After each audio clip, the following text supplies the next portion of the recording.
bem, graças a Deus, viu? Tudo sob controle, graças a Deus. Ah, E contigo? eu acho que a gente já está no ar. Já estamos no ar, sim. Deixa eu me ajeitar. Isso. Eu botei até perfume para falar contigo. Eu também, me amei. Então tá bom. Deixa eu só centralizar aqui. Eu acho que estou bem assim. Pronto. Aí. Não tinha dado às 18h30, nós ia entrar aqui, e aí tinha dado um probleminha técnico. Ó, já tem 6 pessoas aí. Olha a Ana Mussato. A Ana já falou em violência da mulher, a Ana já se atira, tipo... Querida, um abraço, Ana. É um prazer, Ana, te ver, te falar contigo, estar aqui junto. Maria Amada, e o Congresso, como é que está aí? Olha, eu até estou conferindo, e ao mesmo tempo que eu estou aqui contigo, Emílio, com o pessoal, eu estou acompanhando aqui a finalização da sessão dessa tarde, né? Que desde ontem, a Câmara dos Deputados está votando alterações no Código de Trânsito, na questão do acesso à carteira, responsabilização diante da prática de infrações e até de crimes, né? Então, eu não sei se tu lembra, é um projeto que foi enviado ainda o ano passado pelo governo, que foi muito, muito questionado, criticado, porque tirava a multa na questão da cadeirinha. Mesmo, sim, eu lembro. Lembra? Então, mas isso foi recuperado. A Câmara recuperou, recolocou a obrigatoriedade da cadeirinha, né, para as crianças, e toda a adaptação necessária até 10 anos de idade, os cuidados, né, no banco de trás. E aí nós debatemos muito hoje a questão de psicólogos, de exames, de período para renovação das carteiras. Então, de ontem para hoje foi isso, e sempre na memória a coisa de como nesse país tem tantos acidentes, né, Emílio? Não, mas eu fico preocupado com uma situação, Maria, eu sei aí a tua posição política, ideológica, e concordo com ela, também defendo, mas eu fico imaginando alguém propor que deixar a criança correr risco sem a cadeirinha, que não precisa mais multar. Que coisa que... A gente levou tantos anos para criar um código de proteção, o estatuto da criança, algumas leis de trânsito protegendo, né, essas pessoas que sofrem pela fragilidade, né? E aí as pessoas querem retroceder, inclusive nisso, né? Que vergonhoso isso, né? Porque tudo é um hábito, tu te lembra? Talvez as jovens, os jovens aí não tenham muito na memória, mas a gente tem, que nem o cinto de segurança era obrigatório. Exato, né? E muita gente questionava, será que nós vamos nos acostumar? Mas é tudo uma questão dos carros também se adaptarem, porque, por exemplo, depois que os carros, que passou a ser obrigatório, as empresas também, enfim, as montadoras, as empresas, as fábricas, tiveram que se adaptar e produzir novas formas de segurança. Eu acho que as fábricas deveriam se programar também para comprar como adicional que já vem com a certificação do veículo, aquelas cadeiras, né? E isso é uma coisa que eu tenho pensado muito. A gente não consegue colocar, mas eu estou pensando muito nisso. Maria Amada, que felicidade em falar contigo. Nós já temos aqui 35 pessoas online. Queria mandar então, boa noite para a Aninha, lá do Guajuviras, a Sandra Marisa, que é a tua fanzaça, aí ela e a mãe dela estão fazendo máscara e distribuindo, viu? Que gente boa. A Treibe, que foi lá no teu aniversário, ex-conselheira tutelar, a Sônia Santos, que é a tua fanzaça aí da Matias, a Suzana Newhouse, do Guajuviras, um beijo para ti, a Alice Coller, aqui de Porto Alegre, de Alvorada, um beijo, o Sérgio Galho, minha deputada, Maria do Rosário, a Fabiana Barbosa, que é advogada na área de Previdência também, está dando boa noite para ti, a Simone de Oliveira, boa noite a todos, boa noite, Simone, boa noite. A Vitória Sanches, boa noite, Vitória, manda um beijo para a mãe, para o pai, pessoal da Matias, aqui, esse pessoal está entrando demais, desde me atrapalha aqui, a Gláucia mandando boa noite para nós aqui, a Esther, que também foi conosco no teu aniversário lá. A gente... Que bacana, né, Emílio? Apesar de tudo que a gente está vivendo, esses momentos assim são legais também de interação, né? Claro, a gente está aprendendo uma nova cultura, né? É importantíssimo para nós aí. A Tanise Solon mandando um abraço para ti, o Nelson Foz, estamos junto. O Nelson Foz foi lá em. Como é que é o nome daquela cidade que ele foi lá? Esqueci a cidade. Ele viajou com a Terezinha. Com a Terezinha, Ele e a esposa. Exatamente. A Regina Sanches mandando um abraço. Lá no norte do estado. Eles foram, Emílio, eu me lembrei, Tenente Portela, toda aquela região. Mas tem outras duas cidades lá que eles foram mas eu vou lembrar, minha cabeça vai me ajudar, eu tenho certeza. A Paula Graziella mandando um abraço para ti, boa noite, deputado e vereador. A Esther, tema super importante. O Gentil Pereira de Lima, boa noite, companheiros, boa noite, Gentil. A Terezinha, falando de Três Passos aqui, mas, Terezinha, a cidade onde tu passou a noite lá com o Nelson e a Tânia ali, ó. O Luiz Silveira, boa noite, deputada. O Marinho do Rosário, tu sabia que fora Porto Alegre, Canoas foi a cidade que tu mais fez voto? Ai, que gente querida. Muito obrigada, pessoal, pela confiança. Eles te amam aqui, viu? Eles te amam. Eu amo vocês muito. Deixa eu te falar uma coisa. Eu estou olhando aqui para baixo. Olha, eu vou mostrar para vocês como é que a gente faz para votar as matérias da Câmara. Ó. Deixa eu ver se eu consigo. Agora está aparecendo. Não dá para ver? Não, um pouquinho só. Tem que botar e bem na tua frente. Isso aí. Não, mas acho que não. Assim.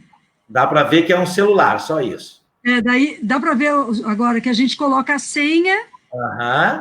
Daí é assim que vota pelo sistema, né? É verdade. Aqui, como eu estou nós a posição. Na Câmara de Vereadores também estamos votando. Votando assim, online, direto? Votando, exatamente assim. Ó. É uma alteração grande, né, Emílio? O Denilson, quero receber a visita de vocês de novo. Nós fomos em Santa Rita no aniversário dele, Maria. Ele fez um costelão dentro de um latão lá, nunca vi coisa tão estranha e tão gostosa. Aí a gente vai, pode convidar. O João Pedro de Menezes, boa noite, vereador Emílio, deputada. Boa noite, João Pedro, um beijo, meu querido. O advogado Walter, abraço para a nossa deputada, fora Bolsonaro, tá bom, doutor Walter? Estamos juntos. O Jerry aí, até tema muito importante, parabéns. A Ivonir da Matias, boa noite, amigos, boa noite, Ivonir. Wilson Saldanha, boa noite, meus queridos, estamos juntos. E a Roberta Matos, do Vira, também mandou um abraço para nós. Outra coisa que eu queria te dizer, Maria, tu foi uma referência para a gente em emenda para a cidade de Canoas. Só para essa gestão, tu mandou para a cidade de Canoas 950 mil reais. Deu quase R$1 milhão que tu mandou para a cidade de Canoas, nesse teu mandato novo aí, que a gente te ajudou a manutenção desse mandato importante para nós, as pautas que tu traz, muito importante, sem falar da questão da pessoa, que tu é maravilhosa, né? Eu lembro de ti quando tu se elegeu a vereadora em Porto Alegre, tu era estudante de pedagogia e eu estudante de física da Universidade Federal. É verdade. Que saudade da Universidade Federal, né? Infelizmente, algumas pessoas odeiam as universidades, que lá é só terra de maconheiro, né? De coisa assim, né? De coisa louca, né? E tudo mais. Mas é de lá que saem as pesquisas, o conhecimento, né? Com certeza. Eu hoje mesmo estava aqui falando, né? Você sabe que o meu marido é professor também, já atuou muito aí em Canoas também, fui secretário de Educação na gestão do Jorge, o Eliezer. E a gente estava conversando muito sobre isso, né? Sobre o valor da educação ser toda integrada. Como é importante a educação básica, né, Emílio? A formação nossa na universidade, a oportunidade educacional. Canoas mesmo é uma cidade que recebeu o Instituto Federal, né? Que para nós o campus aí faz um trabalho excepcional, tu sabes, até pelo teu filho também, né? Meu filho está formando lá esse ano, né? Isso é maravilhoso, e a gente vê como, para nós, a educação significa, na prática, fazer investimentos e respeitar a escola. E agora eu tenho conversado muito com a URGS, porque depois da graduação, Emílio, mesmo no trabalho na representação política. Tu também seguiu estudando, eu também segui, porque eu resolvi, depois fiz o mestrado, fiz o doutorado na URGS, e eu fico pensando assim, essa universidade, ela tem contribuições que a gente nem imagina, nem sabem o grau de pesquisa. Outro dia eu estava vendo que uma das pesquisas mais importantes sobre cereais, sobre aveia, sobre vários cereais, foi feita dentro da Universidade Federal do Rio Grande do Sul, ampliando enormemente. Então, tem tantas áreas, é na engenharia, é na agronomia. Olha o que representa agora a Universidade de Pelotas em relação à questão da pandemia, né? É verdade. Eu lembro, Maria, há mais de 30 anos, os projetos da educação, por exemplo, há 30 anos atrás, que não tinha o Estatuto da Criança e Adolescente ainda, o professor Fernando Becker, da educação, que foi teu professor, já trabalhava com projetos. Meninos e meninas de rua, o que pensam, o que falam, o que dizem, né? A Guacira trabalhando ali a questão dos direitos da igualdade de gêneros, direitos da mulher, a Petronilha, né? A questão da igualdade racial, tantos professores ali, o Balduino trabalhando a questão, né, do Paulo Freire, né? E são esse tipo de gente que a gente tem na universidade, doutores, PhDs, que tanto contribuem, né, Maria? Maria Amada, eu queria falar, olha aqui, ó, o Nelson Foz entrou dizendo, é o povo de Redentora, Maria do Rosário. Isso aí, que coisa querida. Muito obrigada, viu, Nelson? Para a esposa. O Sérgio Valente. E a gente está atendendo também o nosso mandato, viu, Emílio? A gente tem a seguinte compreensão. A primeira coisa não é ir buscar o voto. Primeiro a gente tem que mostrar o trabalho. Exatamente. E aí a gente trabalha muito e se conseguir, a gente fica feliz. Né? Mas não trabalha só em troca do voto. Bem, né? Isso. Olha o que a doutora Fabiana está dizendo. A deputada mais comprometida com os direitos dos brasileiros. Ai, que mimoso ouvir isso, né? Obrigada, eu sei que tem lá no Congresso muitas pessoas maravilhosas, iguais a ti, Maria. Mas, assim, tu é a mais próxima da gente. É tu que é a nossa referência, viu? E tu, inclusive, que foi muito atacada, né? As fake news, que agora estão aparecendo, os donos das fake news, né? Eles resolviam te atacavam dia e noite, né? Eu tive que desmentir tanta coisa aqui nas redes sociais, trabalhando na campanha para ti. Olha aqui a Josiane, minha amiga Josiane Lisca. Boa noite, muito boa essas lives, parabéns, Emílio. Obrigado, Josiane. Adriana Colber, boa noite. Nossa, que encontro, é mesmo, né, Adriana? Maria, é o seguinte, eu quero que tu fale um pouco da questão da violência doméstica, tá? Eu aprovei um projeto agora que já virou lei aqui, nos condomínios, inclusive, tem aquele cartaz dizendo qual é o telefone, a lei Maria da Penha e o telefone da delegacia e da brigada, para que os vizinhos possam ligar, né? Para que outras pessoas que vejam tenham acesso ali, para que crianças, adolescentes possam ligar em caso de desespero, né? Para que esse negócio de briga de marido e mulher, a gente mete a colher, sim, a gente denuncia, né? E eu queria que tu falasse um pouquinho sobre essa questão, Maria, como é que está a questão da violência doméstica, as leis que tu tem trabalhado ajudaram nisso, principalmente nesse momento de pandemia, e já somos em 60 pessoas conectadas conosco agora. Que legal. Valeu. Bom, Emílio, uma saudação, então, a todos e todas que estão conectados conosco aqui nessa live com o Emílio. Olha, a gente vai falar de um assunto muito duro, muito difícil, né? Mas a gente tem que entender que esse assunto não é dos outros. Ele nos pertence. Nós temos que assumir um compromisso nas nossas vidas de proteger a vida das pessoas e a dignidade de todas as pessoas. E aí, meus amigos e minhas amigas, eu participei, ao longo do trabalho parlamentar, eu participei da elaboração da Lei Maria da Penha, né, da votação, da organização dela, e também de outras leis, como a lei que instituiu o critério sobre feminicídio. E é triste demais, que é quando a morte de alguém, de uma mulher, por ser uma mulher. É esse o conceito. É uma mulher, então é morta porque é o sentimento de posse, onde envolve a violência doméstica. O feminicídio envolve a violência doméstica. E olha aí o Thiago nos acompanhando também, a Silvana. É riquinho, né? É muito querido. E aí agora, no período da pandemia, uma das primeiras coisas que a gente viu, Emílio, é que em todos os países do mundo, por onde essa pandemia foi passando, arrasando vidas, destruindo e obrigando, essa é a questão, por consciência e por necessidade, diante de um vírus que não há vacina, que não há tratamento, porque não há tratamento, as pessoas... Não há, exatamente.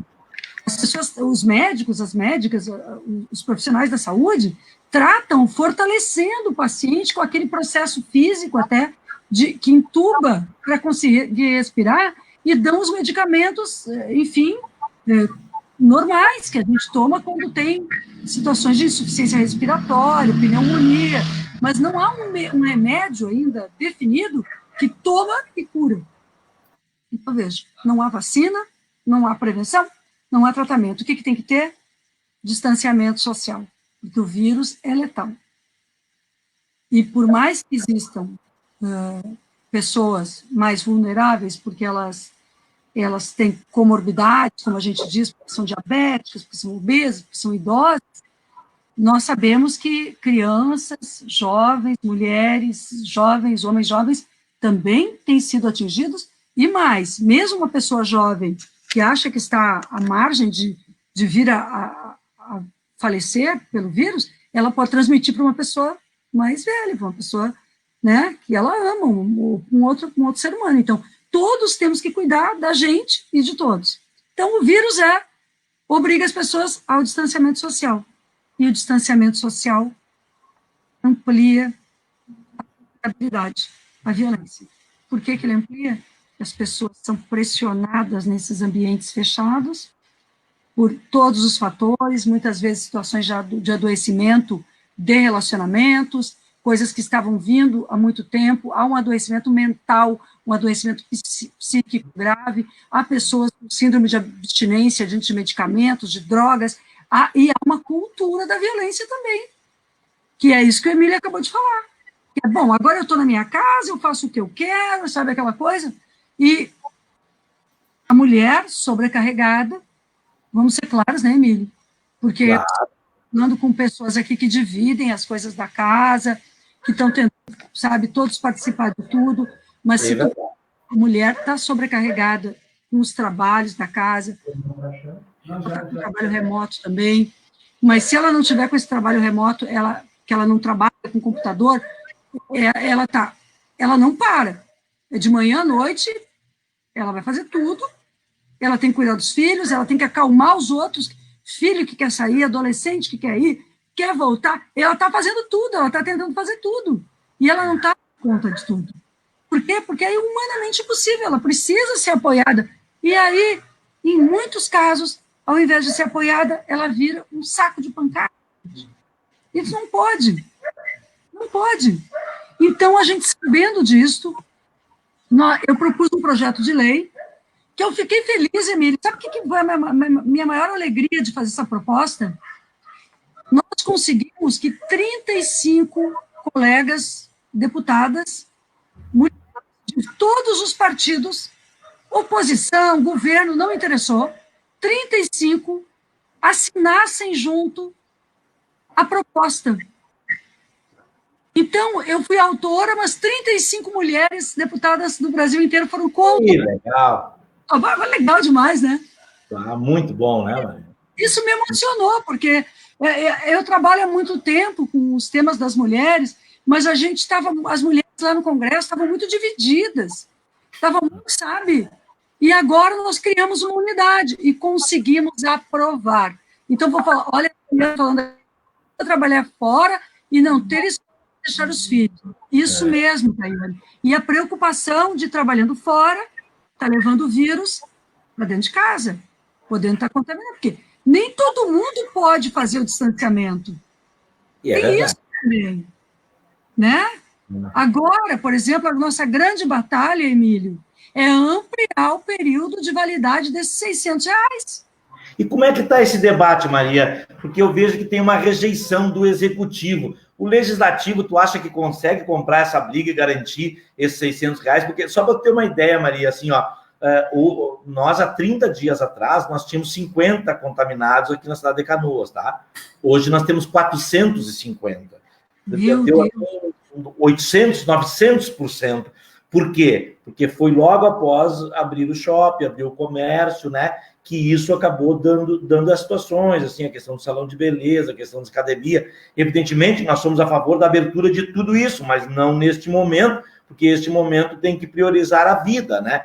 E o que aconteceu em Canoas? Como Canoas ficou bandeira vermelha, junto com Porto Alegre, como tu sabe, teve que retroceder. Nós estávamos andando muito bem, até que houve a abertura, as pessoas lotando o shopping, as pessoas passeando, né?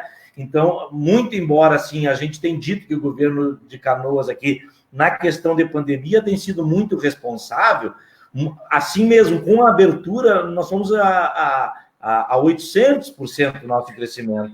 Então, a gente vê o seguinte, que se os nossos irmãos trabalhadores pobres, há 2 meses atrás, se eles tinham motivo para ficar em casa e receber esses R$600, hoje eles têm 800% mais motivação para continuar em casa e receber os R$600. Mas é claro. E a nossa preocupação... Então, eu te dizia, nós temos vários tipos, nós temos 3 problemas sociais gravíssimos aqui, que tem a ver também com a saúde. O primeiro é a doença, que ela mata mesmo, e nós aqui entramos, sei lá, se nós estávamos, como tu disse sobre Canoas, eu acho até que nós estávamos indo bem na região metropolitana como um todo. E agora, com isso, eu não sei se nós relaxamos, se nós começamos a achar que podia, que as pessoas começaram a achar que podiam ir, por exemplo, aqui em Porto Alegre, as pessoas foram lá para a Orla do Guaíba, um dia maravilhoso. Então foram, as pessoas foram para os parques, as pessoas foram para o shopping. Não dá. Aí, agora nós estamos numa situação muito difícil e preocupados. Então, a primeira questão a doença está avançando na nossa região também. A questão que eu estava falando, que a gente estava falando, é a violência. Daí, doméstica, que nós fizemos um projeto de lei, foi aprovado, está esperando a sanção presidencial para apoiar os municípios e apoiar esse telefone que tu colocou aí na tua lei, Emílio, nos condomínios. Esse telefone, ele precisa ser atendido e é importante saber quem é que vai chegar na casa da mulher. Então, a lei em Brasília, ela é complementar a essa tua, porque ela orienta como é que vai ser esse sistema, entendeu? Sim. E a lei que no caso, eu consegui aprovar também, Emílio, ela estende as medidas protetivas da Lei Maria da Penha. Ah, perfeito. É automático. Fica, quem tinha medida protetiva, que o agressor já estava afastado por decisão judicial, mesmo que o juiz não tome nova decisão, já fica estendido ao longo da pandemia. Para evitar necessidade de novas audiências no fórum sobre isso.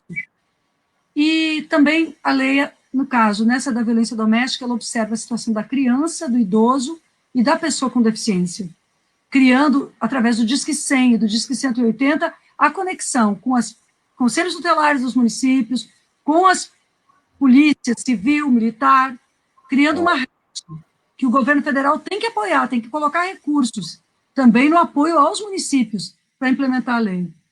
E a outra questão que a gente estava tratando é a da renda. Porque não tem como fazer distanciamento social. Ótimo. Está desempregada, né, Emílio? Tínhamos 13 milhões de pessoas desempregadas quando isso aqui começou. Antes da pandemia já haviam 13 milhões. Agora, isso está explodindo o número de desempregados. Fora aquele 30% de brasileiros e brasileiras que estavam subempregados, fazendo faxina, fazendo bico, tudo isso parou. Né? E as pessoas estão desesperadas, elas estão com fome. Eu até vou te contar 2 coisas que me aconteceram, eu digo assim, ó, a gente está nesse distanciamento social, mas a gente tem que olhar para o mundo. A gente tem que conversar com as pessoas. E eu tenho olhado o mundo, conversando com as pessoas, e eu tenho olhado através da minha janela e das janelas das pessoas também. Eu contei outro dia que me aparece aqui na frente da minha casa, eu trabalho bem na frente da casa, assim, a minha janela dá para a rua aqui. E aqui na frente chega um senhor, Emília, e diz assim para mim, senhora, bateu palma, né? E aí, como eu estou aqui na frente, senhor, o só precisa de alguma coisa. E estava ele mais uma senhora do outro lado da rua, ele com uma vassoura, uma senhora com uma vassoura, um outro moço com uma criança, e ele diz assim para mim: senhora, nós somos uma família de desempregados. A nossa família está nessa rua hoje a ver se as pessoas quiserem que a gente limpe a calçada, a senhora nos entrega algum mantimento. Aí eu pensei aqui, meu Deus, olha, eu vou te dizer uma coisa, meu. Eu nunca pensei que eu fosse ver uma família, que na verdade é uma família de trabalhadores, de trabalhadoras, né? Que está procurando por onde se alimentar e está andando na rua não para pedir, eles não estão pedindo. Aí, tu vê, Maria, nós saímos de uma situação de pleno emprego, né? Tirando assim, o Brasil conseguiu avançar em tirar assim da miséria milhões de pessoas, né? E nós vimos que antes da pandemia já havia um retrocesso na questão da inclusão, já havia um avanço na questão do desemprego, e a pandemia veio agravar essa situação.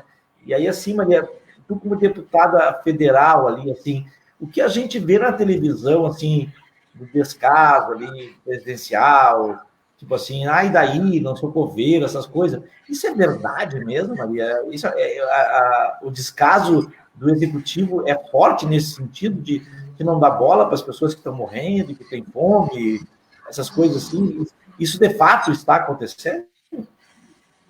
É difícil até... Eu gostaria de dizer que não é verdade, mas eu vejo até os números, né? Por exemplo, quando foi aprovado aquele orçamento de guerra, né? Foi esse o nome, que justamente era para ser uma guerra contra o Covid. Então, lá no começo da pandemia, o Congresso Nacional aprovou 38 bilhões que deveriam ser distribuídos para os estados e municípios. 20 bilhões para os estados. Eu até tinha esse número anotado aqui, porque eu fiquei muito impressionada.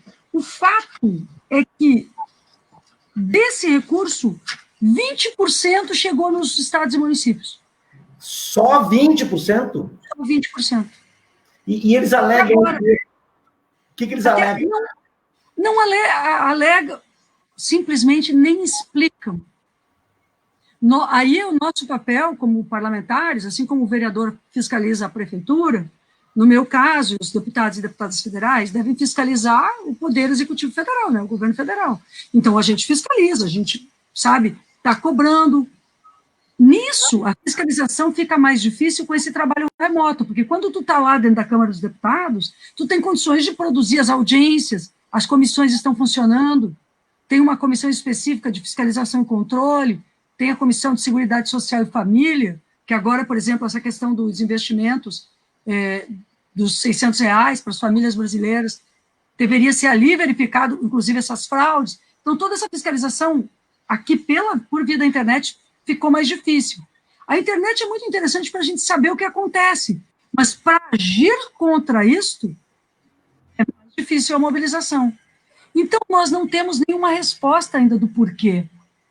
No fundo, eles dizem que tem dificuldades para os repasses, ou quando tu pega o Ministério da Saúde, o ministro é interino, já está no terceiro ministro desde março, e este aqui nem é o ministro de fato, ele é um interino. Na educação, nós já tivemos 2 ministros. Então, é muito difícil a gente ter um governo que não assume a responsabilidade com o seu povo. Eu gostaria de poder dizer para o Brasil o que tu disse sobre Canoas.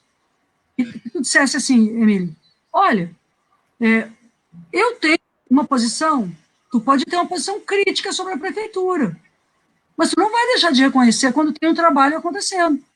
Eu gostaria de poder olhar para o governo federal e dizer, não, tenho posição crítica, mas esse trabalho está acontecendo. Só que o trabalho não está acontecendo.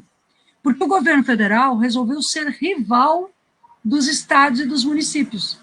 Que coisa mais picunhenta, mas sem uma lógica plausível, sem uma racionalidade, né? Comprar briga com gestores que estão na mesma luta que pelo Brasil, né?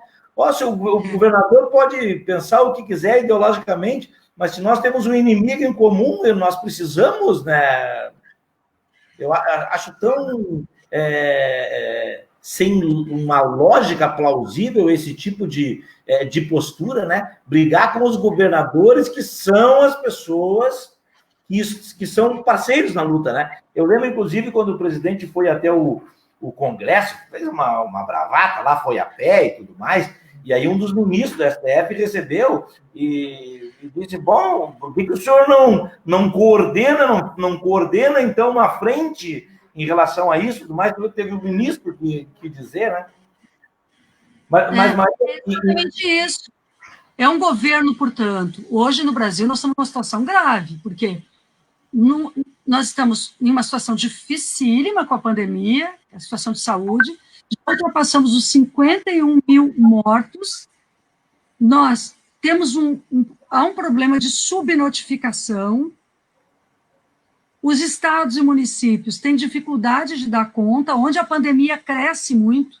Eu converso muito com as pessoas do Norte, do Nordeste, de outros estados também, porque eu assumi a tarefa também da Secretaria de Formação do PT e estou fazendo os cursos para os vereadores novos, para as candidaturas novas, e o pessoal me convida para conversar, e lá vou eu, né? Eu nem gosto de conversar, né, Emílio? Daí eu vou indo. Eu gosto. E aí, uma das coisas que me chamou a atenção, assim, olha, pessoas que vêm a falecer em casa. Sim. Muito no Brasil está acontecendo isso. Aí o Departamento Médico Legal, o DML, não dá conta de buscar na mesma hora, a pessoa estava com Covid-19, já passa a noite, o velório é em casa. Então, esse sofrimento do nosso povo, ou mesmo daqueles que estão falecendo nos hospitais, e que a família não consegue nem ir até o momento da despedida, eu acho que isso é muito grave. E se o governo não estivesse fazendo nada, mas tivesse um gesto de solidariedade para com os que sofrem, pelo menos demonstraria respeito. E estaria incentivando, né, Maria? Porque eu vejo, assim, que o presidente, sendo o presidente, ele é uma pessoa que, de alguma forma, influencia muitas pessoas, né?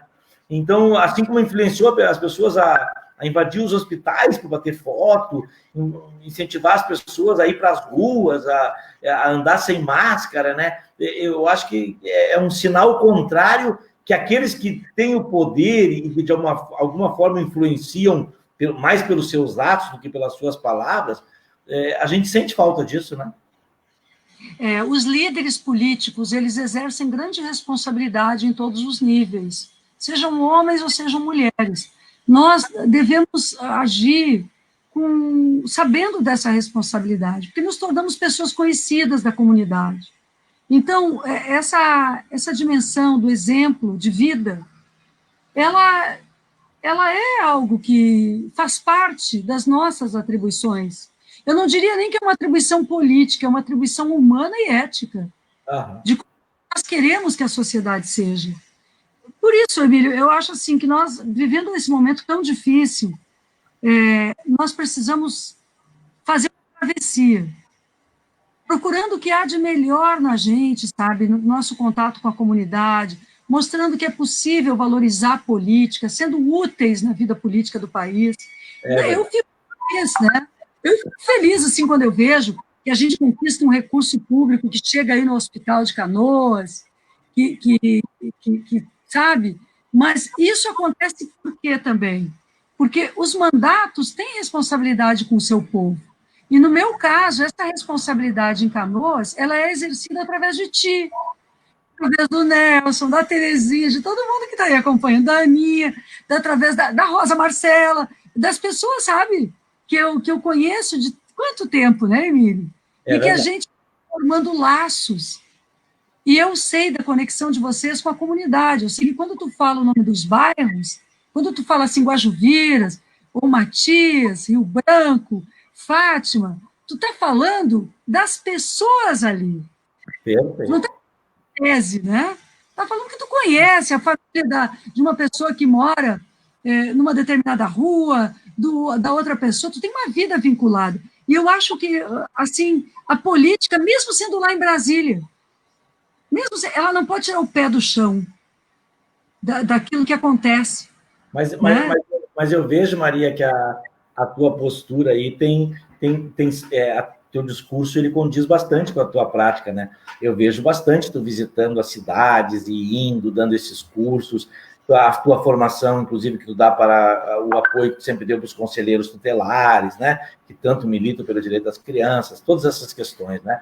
Maria do Rosário, nós já chegamos na metade da nossa live e eu preciso mandar um abraço aqui para o Augusto Ribeiro, para o Paulo Vargas, para o Carlos Ribeiro, que diz parabéns pelas lives, a Francelina, que está junto com a gente, a doutora Fabiana, a Sônia Santos, né? Esse pessoal, o Munir, o engenheiro Munir, aí, que satisfação em poder participar desse bate-papo sobre esses assuntos, o Renato Medeiros, que é professor, que nem tu, a Simone, essa galera aí que está conosco, a Rosângela Duarte Steffens, esse pessoal que tem trabalhado aí pela inclusão, né? Nós sabemos que quando a gente faz isso, nós nos tornamos parecido com o nosso Criador, né? O nosso Criador é essencialmente o amor, e quando nós demonstramos isso não somente com as nossas palavras, mas com os nossos atos, nós ficamos mais parecidos com Deus, né? E que honra para nós ficarmos parecidos com o Criador, né, Maria? Nossa, imagine, a gente nem almeja isso, né? A gente nem sabe o que Maria do significa. Rosário, minha amada deputada federal. E o que tu vê aí de expectativa, de luz para o fim do turno, de coisa boa que tu poderia falar para as pessoas, quem está nos acompanhando agora das nossas lives? Primeiro, eu queria dizer que a gente vai, então, lutar muito para garantir a aprovação dessa idade do apoio dos recursos da renda emergencial, certo? Porque nós estamos conscientes de que as pessoas estão desempregadas, estão sofrendo, de que esse apoio não vai falir o Brasil, como alguns dizem. Alguém poderá dizer, o governo poderá vir com esses argumentos. Ah, mas é muito dinheiro. O problema é o seguinte, o dinheiro mais importante é o que se coloca na mesa das famílias a essa altura. Porque esse dinheiro vai mover o armazém da esquina, ele vai ajudar a comprar alguma coisa lá na venda, ele vai contribuir para as pessoas não ficarem com fome, aquele básico da casa. Não ajuda tanto, porque eu vi que 30% das famílias, chega a 30% em algumas regiões do Brasil, das famílias, uma parte do mês não tem gás. Bah. Isso é muito grave. Então, a gente consegue fazer a renda emergencial de R$600, R$1.200 no caso da mãe ou pai sozinho com os filhos, né? Como chefe de família, coordenador sozinho, para ajudar mais essa mãe e esse pai, mas esse dinheiro não consegue comprar o arroz, o feijão, o pão, o leite, o gás. O gás é caro. Então, eu quero incluir também alguma coisa nesse terreno nos próximos dias relacionado ao gás de cozinha. Que nós deveríamos ter alguma coisa para que as pessoas pudessem, pelo menos na sua casa, ter uma coisa quente para aquecer a noite. E tu vê, Maria, que é muito comum a gente, ao passear pela periferia das cidades, a gente vê a mãezinha lá cozinhando um feijão em cima de 2 tijolos, numa gradezinha, com uma lenha qualquer, né? Agora, tu imagina que retrocesso para a gente, né? Não é nem o fogão a lenha dentro de casa, sabe? É 2 tijolinhos lá buscando lenha, ou seja, aquele que tem que buscar a lenha perdeu o seu tempo de buscar o arroz, de buscar o feijão, né? De buscar o pão, né? Porque é aquelas pessoas, assim como tem esse que diz, tem um serviço aí para mim e me dá um prato de comida, tem aquele que sai na rua, capinar pátio, limpar calçada, pintar grade, e saem pelo desespero de trazer comida para dentro de casa, né? Que pena a gente... E são pessoas que estão em risco também diante da doença, né? Porque se tu tens o mínimo básico em casa, tu vai precisar sair menos. E essa é a coisa, e nisso, Emílio, quando tu me pergunta sobre esperança, eu vejo esperança no nosso povo. Porque de tudo isso que a gente fez no Brasil, agora, conseguindo esses R$ 600, porque isso foi coisa assim que foi a partir da Câmara dos Deputados, é importante dizer isso também, que foram projetos legislativos, né, e a continuidade agora também são projetos legislativos, mas eu vi assim que não é só isso. Nas comunidades, como o pessoal se reuniu e está repartindo o pão. Eu acho isso a coisa mais importante que está acontecendo nesse momento. Sabe, Maria, que eu vejo, a gente, né, vê a desgraça, e nós sofremos com isso, vendo aí mais de 50 mil irmãos brasileiros morrendo por falta, inclusive, de UTI, de respirador, né? Essa tristeza, né? Mas eu notei isso também, assim, inclusive na igreja aqui onde eu milito, na igreja adventista, Maria, é incrível, assim, o trabalho que todas as igrejas têm feito com relação à arrecadação de alimento e distribuição para as pessoas mais pobres. Assim, de pessoas fazendo sopa, pessoas fazendo marmita, levando na rua para os moradores de rua, pessoas que até então não tinham, assim, avançado em mar aberto, né, no sentido de sair rua fora, pois eles estão com máscara saindo para levar comida quentinha para os moradores de rua. Outra coisa também que, assim, esses dias até o presidente Lula, inclusive, se expressou mal, mas que ele falou uma coisa que é verdadeira, né, Maria? Que essa desgraça dessa pandemia nos fez aprender como o Estado é importante que esteja forte, né? As pessoas querem enfraquecer o Estado, querem vender o Estado, né? Pois bem, numa situação de pandemia, se o Estado não assumir isso, quem vai assumir? Então, o Estado tem que ser forte, sim, ele tem que ter recursos, ele tem que ter bancos, ele tem que dominar a água, dominar a luz, ele tem que ter o domínio dessas áreas essenciais para que, num caso desse, ele possa socorrer os mais pobres, os hipossuficientes, né? Então, assim... Bom, e aí, Emílio... Devemos ensinar isso, né? Então, eu acho que o povo está dando exemplos para os seus governantes. Se uma família consegue ser solidária com a outra, por que o governo não consegue cumprir o seu papel? E aí é o papel federal mesmo, gente, porque vamos deixar claro. Nós temos uma federação no Brasil. O governo federal, os estados e os municípios. Cada ente federado tem as suas atribuições. O município tem as suas responsabilidades diretas junto à população. O Estado tem que organizar sistemas, mas a União tem o poder econômico. O poder do dinheiro do Estado, quem tem é a União. E isso, Emílio, quando tu dizes assim, da importância do Estado, não é hora do governo, no caso da parte federal, não cumprir a sua parte, que é colocar os recursos para que os estados e municípios façam as políticas, levem adiante, até porque o governo federal tem como manejar recursos até imprimindo a moeda, né? Que não vai afetar nada de ruim para a nação brasileira no tempo, né? Porque o governo maneja com a política econômica de acordo com as suas necessidades. E é isso que os países europeus estão fazendo, é isso que os Estados Unidos estão fazendo, é isso que países que estão preocupados em proteger a vida da sua população estão fazendo nessa hora. Então, os R$ 600 passaram a ser muito importantes para a família e para a economia, para girar a economia. E o outro aspecto que eu gostaria de dizer, a gente está sempre assim, né? De um lado, a gente tem que barrar algumas coisas que querem fazer mesmo durante a pandemia. Por exemplo, privatização da água. O que tem que entrar agora, essa medida para votar, que está no Senado sendo votada, que coloca para os estados a privatização, por exemplo, da Corsan, ou as prefeituras, a do DEMAI, em Porto Alegre. Então, nós somos radicalmente contra isso, até porque toda privatização enseja demissões e enseja aumento de tarifas.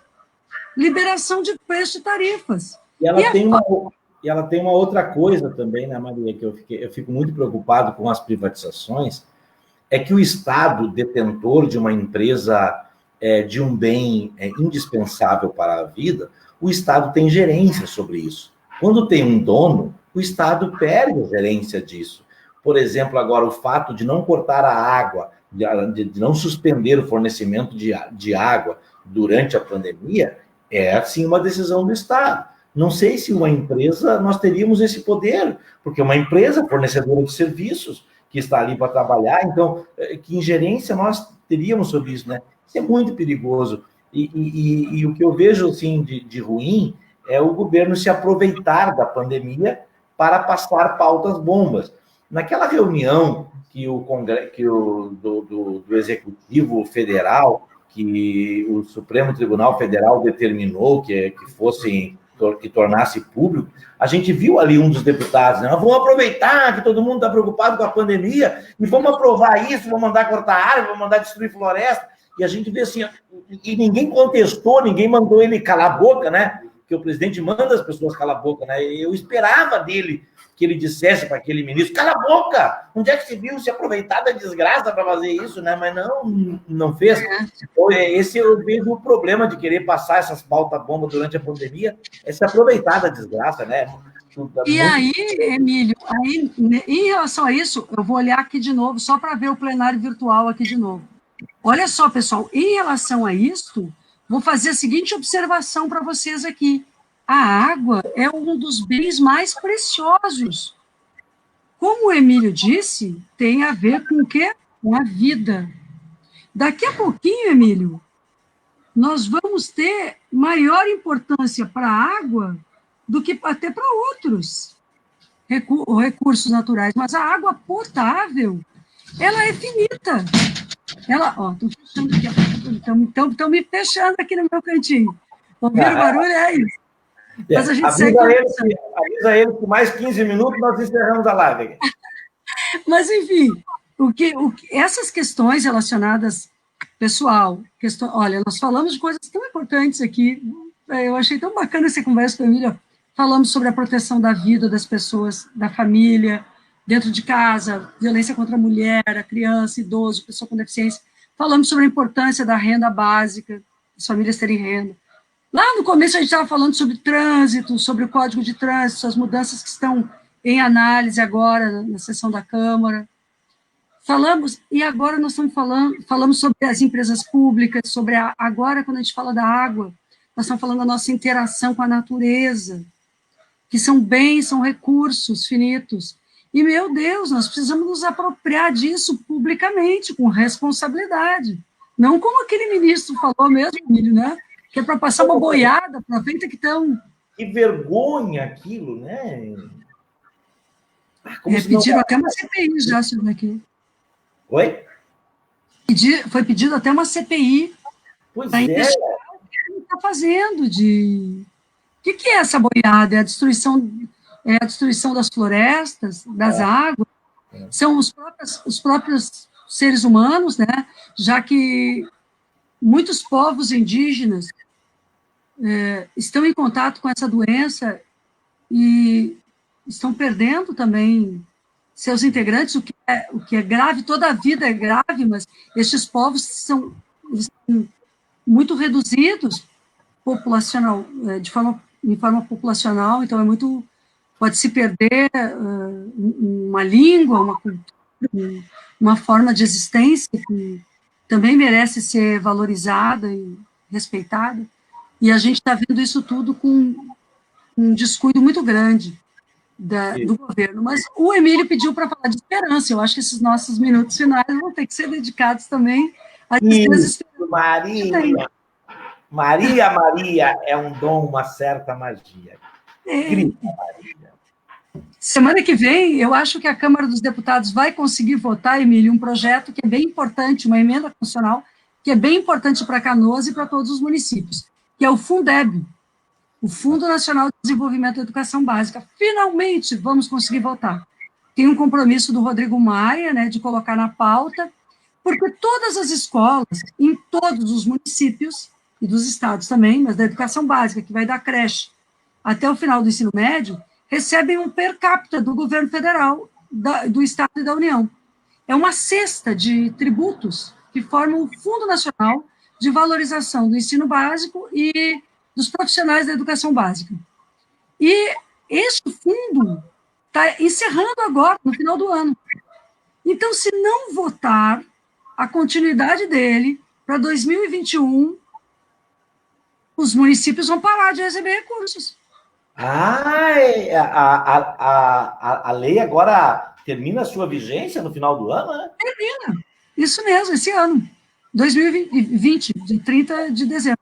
E quem encaminhou o projeto foi o Executivo, Maria? Não. Não foi. É lamentável. O Executivo, ele, até agora, ele continua querendo colocar dentro da lei alguns elementos que a sociedade, os deputados, deputadas são muito críticos, que é, por exemplo, trocar o recurso da escola pública pela compra de vagas em escolas particulares. Uhum. Isso é muito complicado, porque já significaria retirar recursos das escolas públicas. Sim. Então, nós não podemos aceitar. A escola particular é uma opção da família, é uma opção da família que tem seus recursos, é verdade, mas a escola tem que estar aberta para todos e todas. Aliás, a gente está vivendo uma situação em que muitas famílias, até com pais que estão ficando desempregados, têm que se valer da ida para a escola pública. E a escola pública tem que garantir a vaga. Né? Ô Maria, deixa eu te falar uma coisa, talvez por estar bastante envolvido em Brasília não saiba.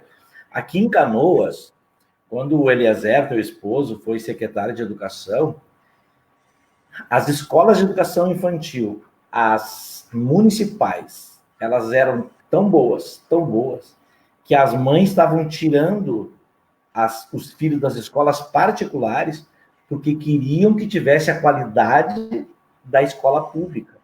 E a escola pública, que como estavam ganhando uma merenda de qualidade, como tinha uniforme, material escolar e todos os professores concursados, também as escolas de ensino fundamental aqui estavam sendo referência na área da educação. Como tu sabe, o Instituto Federal, que é público, aqui em Canoas, por exemplo, a maior nota do Enem é do Instituto Federal. Assim, comparando com todas as escolas, públicas e particulares, La Salle, Maria Auxiliadora, Espírito Santo e tantas outras, o Instituto Federal é a melhor nota no Enem. Ou seja, se algum pai dissesse, eu quero pagar para o meu filho estudar na melhor escola, ele vai dizer, não, nessa tu não paga porque é pública. E que realização, né, a gente vê. É maravilhoso. Foi maravilhoso, né? E como a gente tem que continuar lutando pela qualidade da educação pública, né? Essa questão de escolas particulares, evidentemente que tem que ter a opção para todas as pessoas que queiram colocar em escolas particulares, técnicas, do jeito que quiser, né? Mas a educação pública, ela tem que ser fortalecida e ela tem que ser uma opção universal, né? Mas é claro, é uma questão da própria democracia, né? Vem lá da Revolução Francesa, né? A escola pública é um direito, porque é a garantia de que toda pessoa é cidadã e cidadão e tem que partir de um berço de igualdade básica, que é o direito a se alfabetizar, a conhecer aquilo que é produzido, o conhecimento que foi produzido pelos humanos ao longo de toda a existência humana. Então, se nós negamos isso a algumas pessoas, nós estamos condenando essas pessoas a serem pessoas não cidadãs. Quando nós garantimos a escola, nós garantimos um passo essencial para os direitos fundamentais de toda pessoa, para uma sociedade mais igualitária e justa. Tanto é que eu considero, sinceramente, que a exclusão das pessoas, ela começa na escola.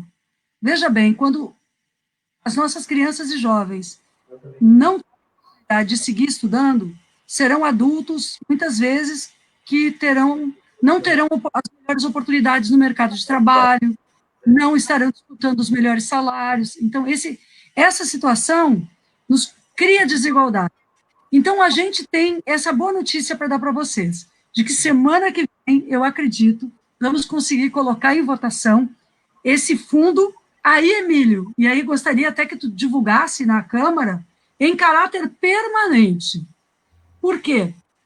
Porque agora, primeiro foi o Fundef, depois veio o Fundeb, e eles duraram 14 anos cada um. E agora, este aqui vai ser constitucional e será um fundo permanente. Então, não precisará ser renovado, porque será uma obrigação de todos os entes federados fazerem este fundo avançar para investir na educação básica em todo o Brasil. Ou seja, não correremos o risco de, se o legislativo não tiver todo esse esforço que vocês estão tendo e esse compromisso do presidente de votar, não teremos mais riscos de não ter recursos para a educação básica, né? Exatamente. E os municípios e estados ficarão numa situação de maior segurança. E aqueles pais que colocam seus filhos nas escolas particulares, vamos lembrar, é muito questionável, mas eles também não estão abandonados pelo Estado, porque se esse pai ou mãe, ele por exemplo, participa do imposto de renda, que daqui a uns dias vai estar fechando, ele tem a possibilidade de desconto de uma parcela dos recursos que ele investe nos filhos. Então, também há uma forma indireta de contribuição para pais e mães com melhor poder aquisitivo. Mas o Estado, ele tem que começar a se preocupar com as pessoas dos mais humildes para cima. Se nós atendermos os mais humildes primeiro, todos estarão atendidos ao final deste processo. Por isso que nós temos que começar sempre pela escola pública. É isso, acho que é um... Maria, minha querida, olha aqui, ó. A Lindomara Ortiz dando uma boa noite, gente linda, obrigado pela parte que me toca, mas eu sei que é para Maria. Não, é para nós. Wilson André, parabéns, deputado, pelo excelente trabalho. Doutor Renato, a deputada Rosário, é um exemplo de parlamentar que luta pelos direitos mais necessitados. Jéssica Laís, 2 advogados maravilhosos que honram seus juramentos que fizeram quando se formaram. Amada, a defensora também, feminista, Jéssica Laís, doutor Renato, nosso querido amigo advogado. Georgiana Vieira, se todo mundo fosse iguais a vocês. Não precisa não, Georgiana, sendo iguais a ti, nós já seríamos um mundo muito melhor, amada. O Marcelo Militão diz, olha, amanhã tem a assinatura da lei Aldir Blanc, importantíssimo. Ei, será que vai acontecer mesmo? O Marcelo está me informando aí, porque a gente estava na maior luta hoje. O Militão aí. Para apoiar a cultura. A Sara Santos da Silva, lá de Mariana Pimentel, mandando um abraço, boa noite, abraços queridos, o Augusto, a Franciele, Maria do Rosário, minha querida deputada amada, sou teu fã, pelas lutas que tu trava, e não somente pelas lutas que tu trava, mas por aqueles que militam contra ti. Porque aqueles que tentam te calar, eles não me representam. E quando eles tentam te calar, é porque eu sei que tu é importante. Eu sei que tu é uma voz importante. Porque ninguém chuta um cachorro morto, Maria. Essa é a verdade. Então, quando tu abre a tua voz lá para defender os mais necessitados, os endinheirados, eles não gostam disso, Maria. Eles não gostam de gente que defende os direitos humanos, que defende as crianças e adolescentes, que mandam para a cadeia aqueles que agridem as mulheres na violência doméstica. Sabe, Maria, a decisão política, que nem dizia o nosso grande líder, Olívio Dutra, a arte de fazer política é a arte de desagradar a uns e agradar aos outros. E a minha alegria é que aqueles que tu tenta agradar são aqueles que eu verdadeiramente me preocupo, porque eles realmente precisam de quem defende. Então, eu queria te agradecer e te dar aí um minuto para tu fazer o teu encerramento, minha deputada amada, e sucesso nesse teu trabalho aí, viu? Tu nos representa. Emílio, eu te admiro muito também. Olha, imagina, tu é um grande vereador, um companheiro, um advogado, uma pessoa que eu acho... Eu quero ser que nem tu, Emílio, que faz tanta política, tu faz ação política com alegria, isso é bonito demais, Emílio. Isso é bonito. Então, eu mando um abraço para todo mundo que assistiu aqui, né? Minhas amigas, as mulheres que são minhas amigas, meus amigos também, as famílias que estão aqui assistindo. Eu mando um abraço para a tua família também, Emílio, sabe? A Dayana, a turma toda, O Gerson também, vamos dar um abraço para ele, né? Ele trabalhava na PACED também. Então, isso, está fazendo doutorado em educação agora. É o chique lá, ele fez doutorado em educação. Tem muita coisa para nos ensinar sempre. Né? Mas, sobretudo, eu queria dizer para vocês o seguinte, pessoal, vamos tratar da participação política com a confiança de que ela é um instrumento de transformação das coisas que a gente vê e não acredita que sejam justas. Então, a gente realmente sofre com os nossos irmãos que estão sofrendo, mas nós recebemos uma missão de lutar por eles e de dar voz a eles, de conseguir erguer aquelas pessoas que estão caídas. E não fazer isso porque sejamos paternalistas, mas para fazer para que as pessoas caminhem com as suas pernas. Às vezes a pessoa precisa de um impulso, a gente às vezes precisa. Toda vez que eu fiquei triste, que eu estava assim para baixo, achando, puxa, esse pessoal fica me atacando, quando eu encontrei o Emílio, ou quando eu encontrei vocês, eu me senti mais forte.